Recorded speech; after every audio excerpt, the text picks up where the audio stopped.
91, 92, 93, 94, 95, 96, 97, 98, 99, 100. അത് ശരി. സ്റ്റോക്ക് പ്രകാരം 200 ചാക്ക് സിമന്റ് കാണണം. അതിലിപ്പോ 100 ചാക്കേ ഉള്ളൂ. അതെ.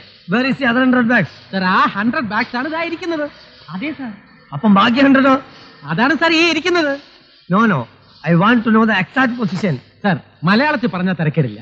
ഓഹോ, ഇംഗ്ലീഷ് അറിയില്ലല്ലേ? I can speak in Malayalam. ഇവിടെ മൊത്തം 200 ചാക്ക് സിമന്റ് ആണ് ഉണ്ടായിരുന്നത്. അതെ സാർ, ഞാൻ പറയാം. ആകെ 200 ചാക്ക് സിമന്റ് ഉണ്ടായിരുന്നു. അതിൽ 100 ചാക്ക് ഇവിടെ ഉണ്ടല്ലോ. ബാക്കി 100 വേർ? അയ്യോ, ഈ സാറിന്റെ കാര്യം അതല്ലേ സാർ ഇതിനകത്ത് ഇരിക്കുന്നത്. What nonsense you are talking? You know department rules? Stealing department cement and selling in black market. If somebody asking you, fooling them by saying this and that. You bloody rascal, stupid, idiot. Excuse me, sir. This is a very sorry state of affairs. You are not just taking into consideration the plight of the government contractors. Actually, they are between the devil and the Deepsea. On the one side, you are asking bribe from them, and on the other side, you are asking them to be sick. How is this possible? I am not going to tolerate this kind of double dealing. Okay? എന്താ പ്രശ്നം രാജ? ഇത്രയും വിവരമില്ലാത്ത ഒരു മനുഷ്യനെ എന്റെ long ലൈഫിൽ ഞാൻ first time കാണാം. ഇയാളോട് സംസാരിക്കാൻ എന്നെ കിട്ടില്ല പത്ര. എന്താ പ്രശ്നം എന്ന് പറ. ആക്ച്വലി 200 ബാഗ്സ് ഓഫ് സിമെന്റ്, മൊത്തം 200 ചാക്ക് സിമെന്റ് ആണ് ഉണ്ടായിരുന്നത്. അതിൽ ഓൺലി 100 ബാഗ്സ്, വെറും 100 ചാക്ക് സിമെന്റ് ഇപ്പൊ ഇവിടെ ഉള്ളൂ. ബാക്കി 100 ചാക്ക് എവിടെ പോയി ചോദിച്ചപ്പോ എന്നെ കളിയാക്കുക. താൻ കളിയാക്കിയ? ഇല്ല സർ, നമ്മൾ ആ 100 ചാക്കിന്റെ തിരിമറി നടത്തിയില്ലേ, അതിന്റെ ഒരു... വേണ്ട രാജൻ സാറിന് എന്താ അറിയണ്ടേ? ബാക്കി 100 ചാക്ക് സിമെന്റ് എവിടെ പോയെന്ന് എനിക്കറിയണം. അത്രയല്ലേ ഉള്ളൂ. അതെ, ഞാൻ പറഞ്ഞുതരാം. എന്റെ മൂത്ത ചേച്ചി സെലീനയെ രാജൻ സാർ അറിയില്ലേ? പിന്നെ ഇതെന്ത് ചോദ്യം? ചേച്ചി കഴിഞ്ഞ ആഴ്ച പ്രസവിച്ചു. വല്ല സിസേറിയനോ എനി കോംപ്ലിക്കേഷൻ? ഒന്നുമില്ല. കുട്ടി എന്താ? ആൺകുട്ടി. ഓ. അപ്പൊ ഞങ്ങൾ ഈ ക്രിസ്ത്യാനികളുടെ ഇടയില് പെങ്ങള് പ്രസവിച്ച പലഹാരം ഉണ്ടാക്കി കൊണ്ടുപോകാന്നൊരു ചടങ്ങുണ്ട്. അത് ഞങ്ങൾക്കും ഉണ്ടല്ലേ? പിന്നെ അപ്പൊ ഞാൻ ഇവിടെ ഉണ്ടായിരുന്ന 100 ചാക്ക് സിമെന്റ് എടുത്ത് കുറച്ച് ഉണ്ടയും അച്ചപ്പവും കുഴലപ്പവും ഒക്കെ ഉണ്ടാക്കി അവൾക്ക് കൊടുത്തു. അതെ, വലിയ കാര്യങ്ങളൊന്നും അന്വേഷിക്കില്ല കേട്ടോ. പിന്നിതാ ഒരു സന്തോഷത്തിന് എന്താ കയ്യിൽ വെച്ചോ, ഇരിക്കട്ടോ. സന്തോഷായില്ലേ? ഒതുക്കിയോ സാറേ? ഇപ്പോഴത്തേക്ക് ഒതുങ്ങി സുബ്രഹ്മണി. പക്ഷെ ഇനിയും അവൻ ഇടയ്ക്കിടയ്ക്ക് തലവെക്കും. അതിനു മുമ്പ് അവന്റെ ക്രിമീഡി അവസാനിപ്പിക്കണം.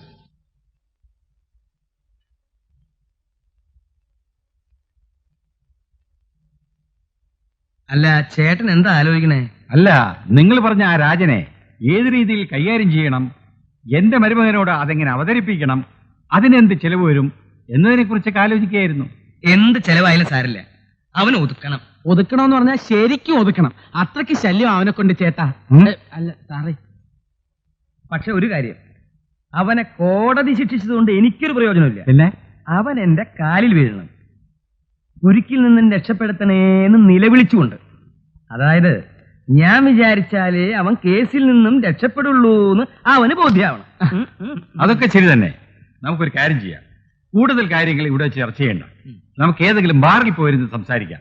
എങ്ങോട്ട് വേണമെങ്കിലും കെട്ടിയെടുക്കും. എന്താ? അല്ല, എവിടെ വേണമെങ്കിലും പോകാന്ന് പറയായിരുന്നു സാർ. ഏതായാലും ഇതോടുകൂടി അവനെ ഒതുക്കണം. ഡെഫിനറ്റ്ലി. ഞാൻ ഏറ്റു പത്രോസ്. എന്താ നോക്കുന്നത്? അല്ല, ഇവിടെ ദൈവത്തിന്റെ ഫോട്ടോയിലുണ്ടോ നോക്കിയതാ. എന്തിന്റെ ദൈവത്തിന്റെ ഫോട്ടോ? നമ്മൾ ബാറിലേക്കല്ലേ പോകുന്നത്? ഷർട്ടോ നിക്കറോ എന്താ ഉള്ള എടുത്തിട്ട് വരുന്നു. 5 മിനിറ്റ്. പത്രോസേ, ഞാൻ ഇവിടെ തന്നെ ഉണ്ട്, നിന്റെ ഹൃദയത്തിൽ.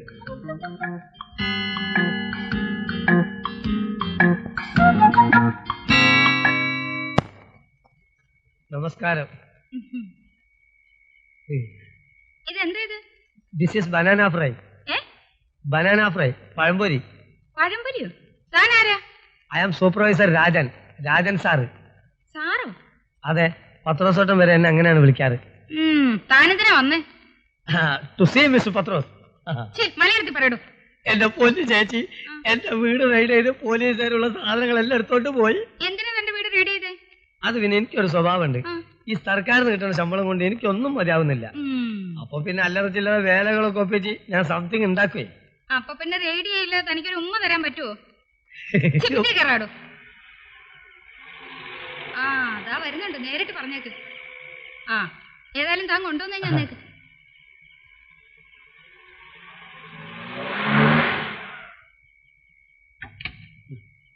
മുതലാളി, എന്താ രാജൻ സാറേ ഇവിടെ അസമയത്ത്? പത്രോസ് സാറേ, ഞാനൊരു ആപത്തിപ്പെട്ടിരിക്കുക, സാർ എന്നെ രക്ഷിക്കണം. പത്രോസ് സാറോ?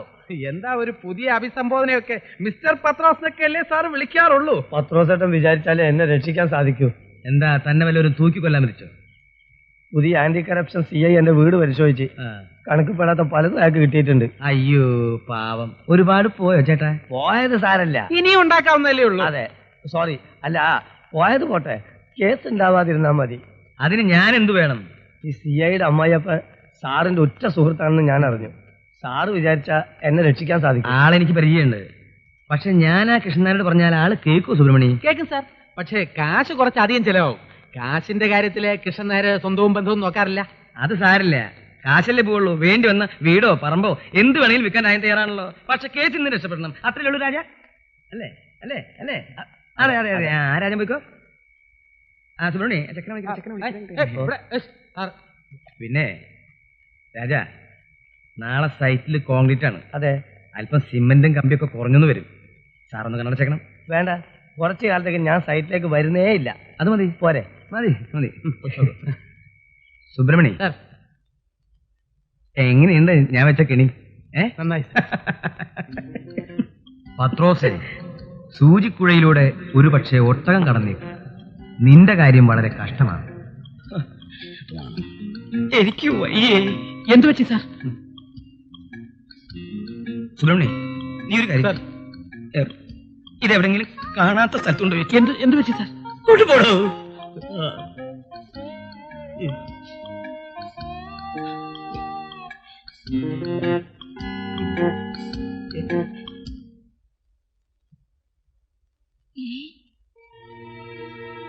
എടി ദേവ ആരുടെ വെട്ടി പോലീസുകാർ വന്നിരിക്കുന്നു. വല്ല റേഡോ മറ്റോ ആയിരിക്കും. ഇയാൾ ഇങ്ങനത്തെ മനുഷ്യനാണെന്ന് ആര് വിചാരിച്ചു? വെണ്ടാപ്പൂച്ച കലവടിക്കൊന്ന് കേട്ടിട്ടേ ഉള്ളൂ. എത്ര ലക്ഷം പിടിച്ചോ ആവോ. അമ്മ എന്തിനാ ആവശ്യമില്ലാത്തൊക്കെ പറയുന്നേ? ഹേമയുടെ അച്ഛൻ അത്തരത്തിലുള്ള ആളൊന്നുമല്ല. പിന്നെ അയാൾക്കെന്താ കാശ് കഴിക്കുവോ? ചക്കര കൊടുത്തി കഴിട്ട് ആരെങ്കിലും നക്കാതിരിക്കുവോടി? എന്റെ മാതാവേ, വിലങ്ങ് വെച്ച് കൊണ്ടുപോകുന്നത് ഈ കണ്ണോണ്ട് കാണേണ്ടി വരുമല്ലോ. ദേവര് സ്റ്റേറ്റുകാർ കിടക്കുന്നു. സ്റ്റേറ്റുകാരോ? റേഡിന് എന്തിനടി സ്റ്റേറ്റുകാർ? ഇനി ചിലപ്പം വല്ല ഉദ്യോഗസ്ഥന്മാരും വന്നിട്ടുണ്ടാവും. അപ്പൊ സംഗതി ചാലം സീരിയസ് തന്നെയാണേ. അത് ഉദ്യോഗസ്ഥന്മാരുടെ കാറൊന്നുമല്ല, മന്ത്രിയുടെ കാറാ. പിന്നെ മന്ത്രി എന്തിനടി ഈ ഗുമസ്തന്റെ വീട്ടിൽ വരുന്നേ? എടി ആനി, ആനി, ഇനി ചിലപ്പോ അവരുടെ സ്വന്തക്കാര് വല്ലവരും മന്ത്രിയുടെ ഡ്രൈവറായിട്ട് കാണുമടി. അതിന് പോലീസ് എസ്കോർട്ട് എന്തിനാ വരുന്നത്? ഏതോ മന്ത്രി തന്നെയാ വന്നിരിക്കുന്നത്. ഓ പിന്നെ നിനക്കല്ലേ നിശ്ചയം? ആണെങ്കിൽ അമ്മച്ചിക്ക് എന്നാ നഷ്ടം? എടിമോളെ, ഒന്ന് പോയി നോക്കിയച്ചു പാടി ആരാണെന്ന്. ഞാനെങ്ങും പോകുന്നില്ല.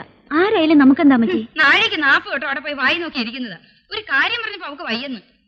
ഇനിയിപ്പോ എങ്ങനെ ഒന്ന് അറിയാം എന്റെ മാതാവേ.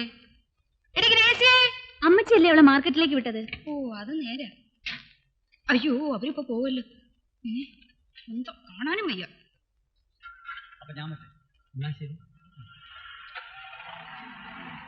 അയ്യോ അറസ്റ്റ് നടന്നില്ലേ? ദൈവം ആരും അടിപോലെ നിൽക്കുന്നു. ഇനി മന്ത്രി തന്നെയാണോ വന്നത്?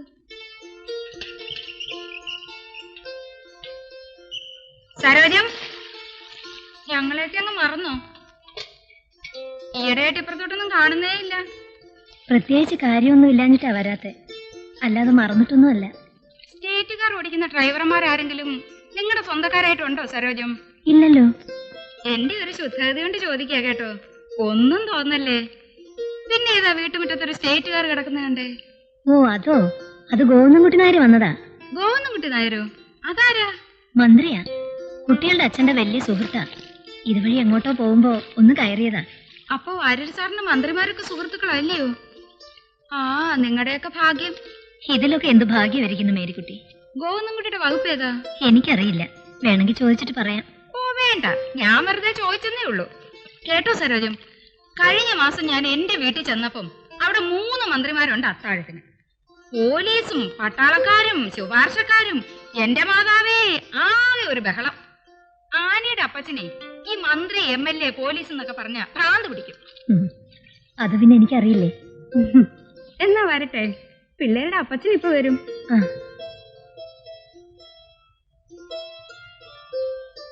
അമ്മച്ചി, മന്ത്രിയെ വന്നെന്ന് അറിഞ്ഞപ്പോ അമ്മച്ചിക്ക് സമാധാനമല്ല. ഓടി ഇടുന്നു അവിടെ ഒരു വെളച്ചില്. മാത്തുക്കുട്ടിയെ, എന്താണ് അടുത്തി? ഈ ഗോവിന്ദൻകുട്ടി മന്ത്രിക്ക് ഏത് വകുപ്പാടാ? ഗോവിന്ദൻകുട്ടിക്ക് സാമൂഹ്യക്ഷേമ വകുപ്പാണെന്നാണ് തോന്നുന്നത്. അത്രേ ഉള്ളൂ. ഈ സാമൂഹ്യക്ഷേമം വല്ല ഗുണമുള്ള വകുപ്പ് ആണോടാ മാത്തുക്കുട്ടി? ആർക്കാണ്? നമുക്കാണോ അതോ മന്ത്രിക്കാണോ? നിനക്ക്.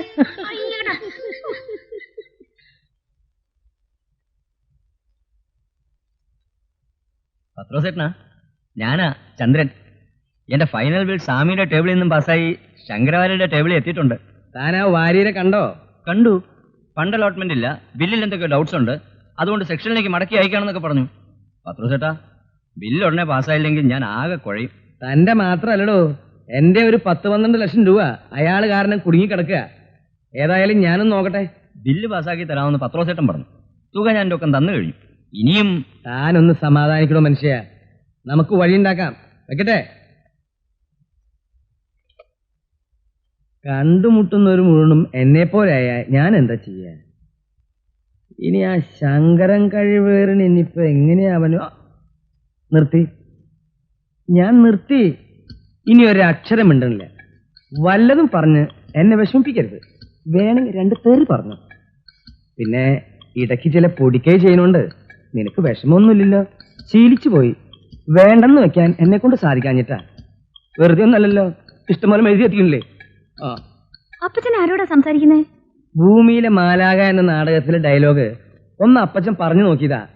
അത് എഴുതിയതാരാ മോളെ? എനിക്കറിയില്ല. ഒരു ഡോക്ടർ ജെയിംസ് കാണാൻ വന്നിട്ടുണ്ട്. ജെയിംസോ? ചെല്ല്, ഇതേ വരുന്നു. ദേ, ഒരു കോള് വന്നിട്ടുണ്ട്. എന്നോട് ഒന്നും തോന്നരുതേ. ഇവിടെ തന്നെ ഇരുന്നാ മതി, എന്റെ കൂടെ വരണ്ട.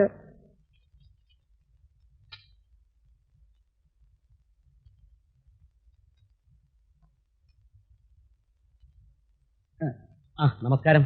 നമസ്കാരം. എന്താ ഡോക്ടറെ? എന്റെ ട്രാൻസ്ഫറിന്റെ കാര്യത്തിന് വേണ്ടി ഞാൻ ഇന്നലെ തിരുവനന്തപുരത്ത് പോയിരുന്നു. അവിടെ എല്ലാം ശരിയായി. ഇനി ഇവിടുത്തെ DMOയുടെ നോ ഒബ്ജക്ഷൻ സർട്ടിഫിക്കറ്റോടെ കിട്ടിയാൽ ഞാൻ രക്ഷപ്പെട്ടു. ഡോക്ടർ എങ്ങോട്ടാ ട്രാൻസ്ഫർ ഉദ്ദേശിക്കുന്നത്? തൃശ്ശൂർ ടൗണിലേക്ക്. ഇഷ്ടം പോലെ പ്രൈവറ്റ് പ്രാക്ടീസ് കിട്ടൂല്ലേ? പത്രോസേട്ടൻ DMOയോടൊന്ന് പറയണം. പറയാം. അവരിതിലൊന്നും വീഴില്ല, അതാ പ്രശ്നം. ഞാൻ വേറെ എന്തെങ്കിലും വഴിയുണ്ടോന്ന് ആലോചിക്കട്ടെ. പിന്നെ ഞാനിന്ന് സെയിൽ ടാക്സ് ഓഫീസർക്ക് വേണ്ടി പറഞ്ഞു വെച്ച മോന്റെ ആ കവലയിലുള്ള സ്ഥലം വേറെ ആരും കൊടുത്തിട്ടില്ലല്ലോ? ഇല്ല, കൊടുത്തിട്ടില്ല. ആ സ്ഥലത്തിന് മോൻ പറഞ്ഞ വില അല്പം കൂടുതലാണെന്ന് ഓഫീസർ പറഞ്ഞത്. അതൊക്കെ നമുക്ക് അഡ്ജസ്റ്റ് ചെയ്യാൻ പത്രോസേട്ടാ. ഇതൊന്ന് വേഗം ശരിയാക്കി താ. കാര്യം ഞാൻ ഏറ്റു. മോൻ ധൈര്യമായിട്ട് പോയിക്കോ.